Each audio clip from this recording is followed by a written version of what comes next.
الحمدللہ جعلنا متمسکین بولایتک علی ابن ابی طالب صلوات اللہ علیہ اللہم صلی علی محمد و آل محمد. سامعین و مومنین، یا علی مدد. مولا غازی عباس علمدار آپ کو ہمیشہ خوش رکھے، کبھی کوئی غم نہ دے سوائے غم حسین کے. اور میرا مولا غازی عباس ہماری نسلوں میں محمد و آل محمد کی محبت اور سید الشہداء حضرت حسین ابن علی صلوات اللہ علیہ کی عزاداری نسلوں میں جاری و ساری فرمائے. الہی آمین.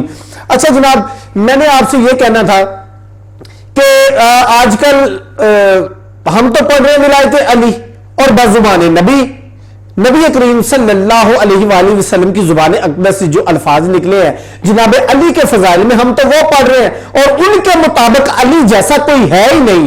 جناب علی مرتضیٰ بعد نبی محمد مصطفیٰ صلی اللہ علیہ وآلہ وسلم تمام انبیاء سے بھی افضل ہے، تمام فرشتوں سے افضل ہے، تمام دنیا کے انسانوں سے افضل ہے، تمام انبیاء سے افضل ہے نبی پاک صلی اللہ علیہ وسلم کی زبان اقدس کے مطابق.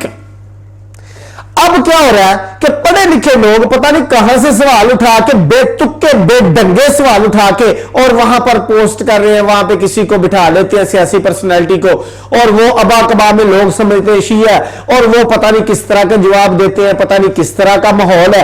اچھا مسئلہ یہ ہے کہ جب نبی مکرم صلی اللہ علیہ وآلہ وسلم نے کہا علی کل ایمان ہے، اور آپ لوگوں کو، ناسبیوں کو، خارجیوں کو اور جو بھی دوسرے مکتبہ فکر ہیں ان کو مسواک یاد ہے، ٹوپی یاد ہے، داڑھی لمبی لمبی یاد ہے، شلوار اونچی کر کے باندھنا یاد ہے، ابا کبا یاد ہے، امامہ یاد ہے، تو علی کل ایمان ہے یہ یاد نہیں ہے؟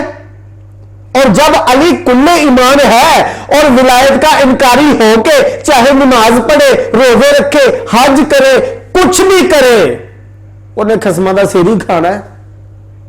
جب وہ کل ایمان سے دور ہو گیا تو مومن تو رہتا ہی نہیں، مسلمان بنتا ہی نہیں. اب اس کی عبادت کس کھاتے میں گئی؟ ہم بھی سوال کریں گے ایسے. بھئی آپ لوگ جرنلسٹ ہو، آپ کو علم الحدیث کا پتہ، آپ کو علم رجال کا پتہ، آپ کو شرع کا پتہ، راویوں کا پتہ، اور کس طرح حدیث کو پرکھا جاتا ہے پتہ. یہ آپ کی کتابوں میں یہ لکھا ہے، آپ کی کتابوں میں یہ لکھا ہے. اور بھائی کیا لکھا ہے؟ کسی مناظر کو بلائے، وہ آپ کو بتائے کہ جس نے کتاب میں لکھا ہے اس کتاب میں کیسے لکھا اور کیوں لکھا ہے.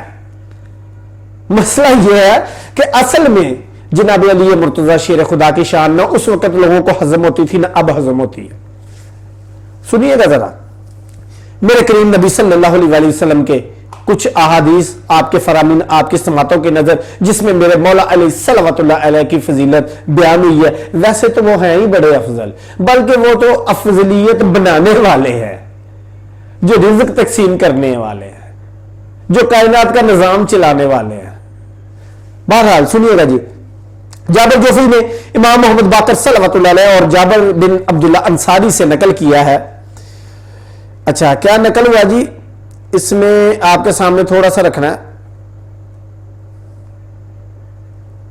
ہاں جی، جس میں میرے کریم نبی صلی اللہ علیہ وآلہ وسلم کا فرمانے والی شان ہے، جو آپ کی سماعتوں کی نظر کرنے لگا ہوں میں، کہ آپ فرماتے ہیں کہ جی یہ حدیث ہے جبرائیل مجھ پر نازل ہوئے اور فرمایا فرمانے الہی ہے تمہارے لیے کہ اٹھو اور اپنے خطبے کے ضمن میں اپنے اصحاب کے لیے علی کی برتری اور فضیلت بیان کرو. یہ نبی مکرم صلی اللہ علیہ وسلم کو جبرائیل بیان کر رہے ہیں، کہہ رہے ہیں. اور یہ روایت جو ہے وہ نقل کون کر رہے ہیں؟ جناب امام باقر اور جناب جابر بن عبداللہ انصاری. اچھا کیا ہے جی؟ برتری اور فضیلت بیان کرو تاکہ وہ اس مطلب کو آئندہ آنے والی نسلوں تک پہنچا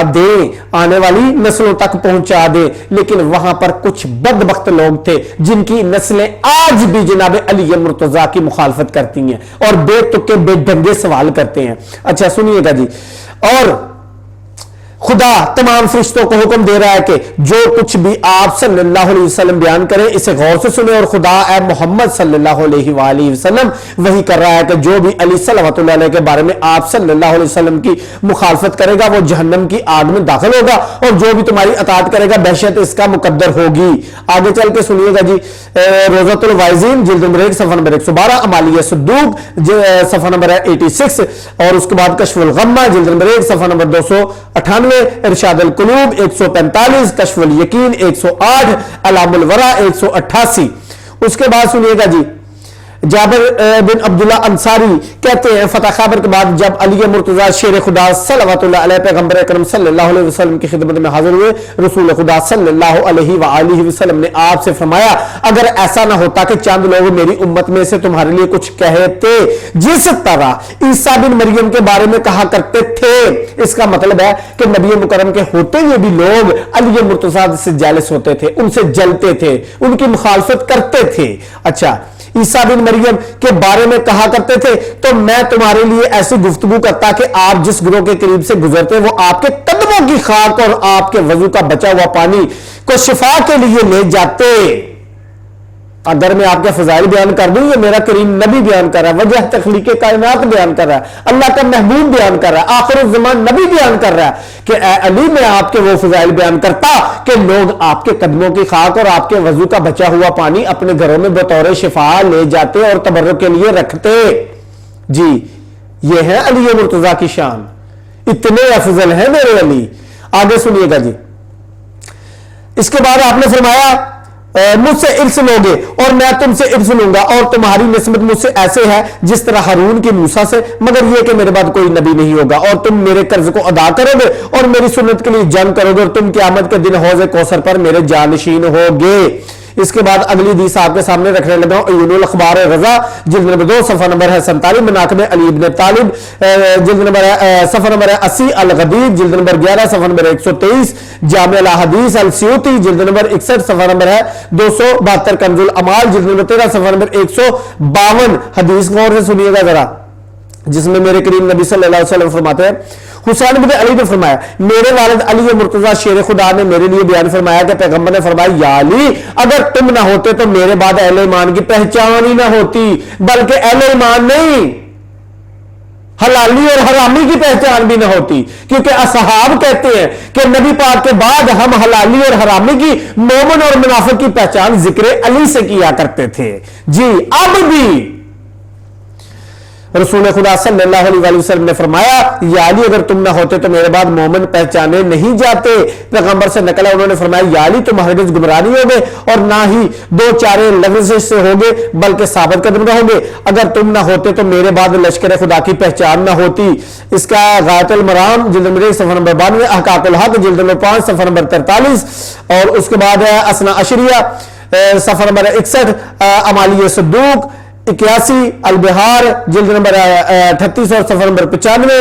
سنیے گا جی، اور رسول خدا صلی اللہ علیہ وسلم نے فرمایا علی کا لشکر خدا کا لشکر ہے اور ان کے دشمنوں کا لشکر شیطان کا لشکر ہے. ان کے دشمنوں کا لشکر شیطان کا لشکر ہے. ان کے دشمنوں کا لشکر شیطان کا لشکر ہے. اب غور سے سنیے گا، ایک سوال کرتا ہوں میں، جرنلسٹ بڑے بڑے بتکے سوال کرتے ہیں، میں اس حدیث کے حوالے سے سوال کرتا ہوں.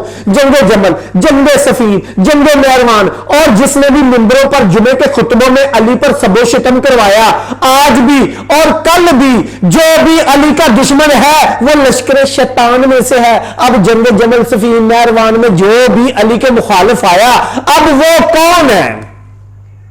کون ہے؟ رضی اللہ یا لعنت اللہ؟ یہ آپ کے اوپر فیصلہ ہے. یا تو یہ حدیث صحیح نہیں ہے، اگر یہ صحیح ہے میں نے ساری کی ساری کتابیں اہل سنت کی گنوائی ہیں، 3 اہل تشیع کی ہیں، 6 اہل سنت کی ہیں.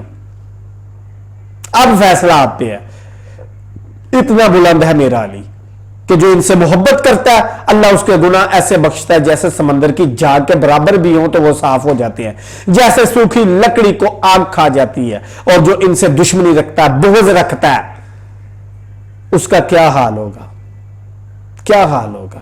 مولا غازی عباس علمدار آپ کو ہمیشہ خوش رکھے. یا علی مدد.